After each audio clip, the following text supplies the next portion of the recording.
وہ آج اسلام کو تکلیف پہنچانے کے لیے، اسلام کے ماننے والوں کو تکلیف پہنچانے کے لیے طرح طرح کی کوششیں کرتے ہیں۔ کبھی وہ اسلام کے شعار کو ان کی بے حرمتی کرتے ہیں، کبھی وہ مسلمانوں پر ظلم کر کے ان کو مارتے ہیں، پیٹتے ہیں تاکہ اسلام کو کسی طرح نقصان پہنچایا جا سکے، مسلمانوں کو دنیا سے ختم کیا جا سکے۔ لیکن یہ ہرگز ہوگا نہیں، کیونکہ یہ اسلام ختم ہونے کے لیے نہیں آیا، یہ اسلام ہمیشہ رہنے کے لیے آیا ہے۔ اسلام وہ دین ہے، آج ہم نے اس کو مذہب کا درجہ دے دیا۔ ہم سے پوچھتا ہے کہ تمہارا مذہب کیا ہے، ہم کہتے ہیں اسلام۔ ہرگز نہیں، ہمارا مذہب نہیں بلکہ دین ہمارا اسلام ہے۔ مذہب وہ ہوتا ہے، میں پہلے بھی بتا چکا ہوں، کہ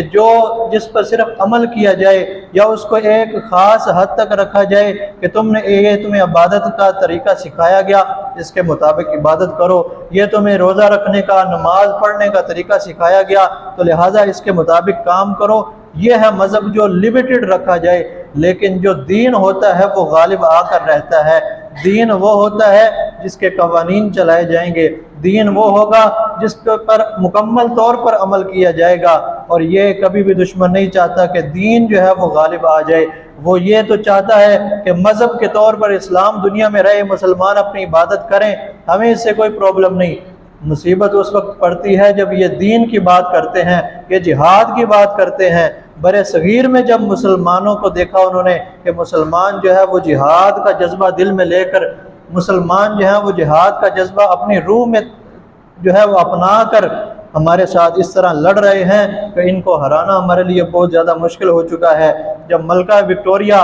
جو بڑی ملکہ تھی برطانیہ کی، اس نے دیکھا کہ مسلمان برِ صغیر میں جڑ پکڑ رہے ہیں، یہاں پر مسلمان بڑھتے چلے جا رہے ہیں، اسلام جو ہے وہ بڑھتا چلا جا رہا ہے، تو اس نے اپنے بڑے بڑے جرنیلوں کو بھیجا اور کہا کہ جاؤ وہاں پر جا کر اپنا قبضہ جماؤ۔ اب جرنیل وہاں پر آئے اور انہوں نے آ کر وہاں پر یہ دیکھا کہ ہم ان مسلمانوں کو ہرا نہیں سکتے، ان مسلمانوں کو بندوقوں سے، تلواروں سے نہیں ہرایا جا سکتا، صرف ایک طریقہ ہے ان کو ہرانے کا، صرف ایک واحد راستہ ہے کہ مسلمان جو ہے وہ ہمارے اندر دب جائیں گے، ہمارے تلے آ جائیں گے، ہمارے پاؤں تلے ان کو کچل دیا جائے گا۔ وہ طریقہ ہے کہ ان سے جہاد کا جذبہ ختم کر دو، ان کے بچوں کے دلوں سے جہاد کو دور کر دو۔ جب یہ جہاد کو چھوڑ دیں گے تو پھر یہ دنیا میں بھی رسوا ہو جائیں گے، کیونکہ میرے آقا صلی اللہ علیہ وسلم کا فرمان ہے کہ جو قوم جہاد چھوڑ دیتی ہے وہ ذلیل و رسوا ہو جاتی ہے، جو قوم جہاد سے پیچھے ہٹ جاتی ہے اس کو اللہ رب العزت دنیا میں بھی رسوا کرتا ہے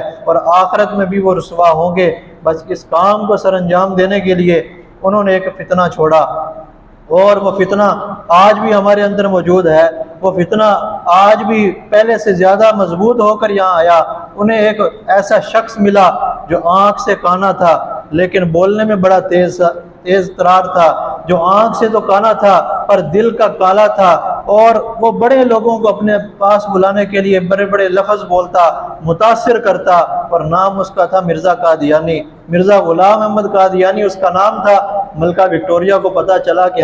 ہمارا جو ہے وہ ایک مورا مل چکا ہے، تو لہٰذا مسلمانوں کے اندر ان کو لانچ کیا جائے۔ اب وہ آیا، اس نے آ کر یہ دعویٰ کیا کہ میں نبی ہوں۔ پہلے دعویٰ کرتا ہے کہ میں مہدی ہوں، پھر دعویٰ کرتا ہے کہ میں حضرت عیسیٰ ہوں، مجھے اللہ کی جانب سے بھیج دیا گیا،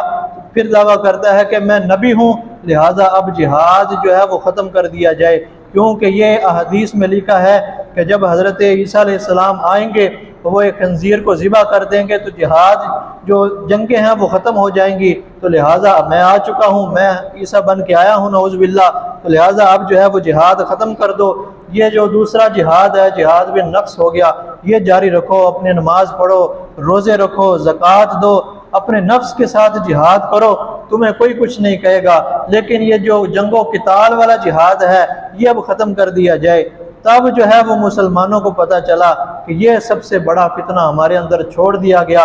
اور اسی فتنے کے اندر جو ہے وہ لپٹے ہوئے اور لوگ بھی چلتے آئے۔ وہ مرزا کانا تو مر گیا لیکن اس کے پیروکار آج بھی یہاں موجود ہیں، اور آج ان کے پیروکاروں پر مسلمانوں نے زمین تنگ کر رکھی ہے۔ اور کن مسلمانوں نے؟ جو نعرہ لگاتے ہیں تاجدار ختم نبوت کا، ان مسلمانوں نے جو نعرہ لگاتے ہیں کہ نبی صلی اللہ علیہ وسلم کے بعد کوئی نبی نہیں آ سکتا، جو نبوت کا دعویٰ کرے گا وہ جھوٹا ہوگا، وہ کذاب ہوگا۔ لیکن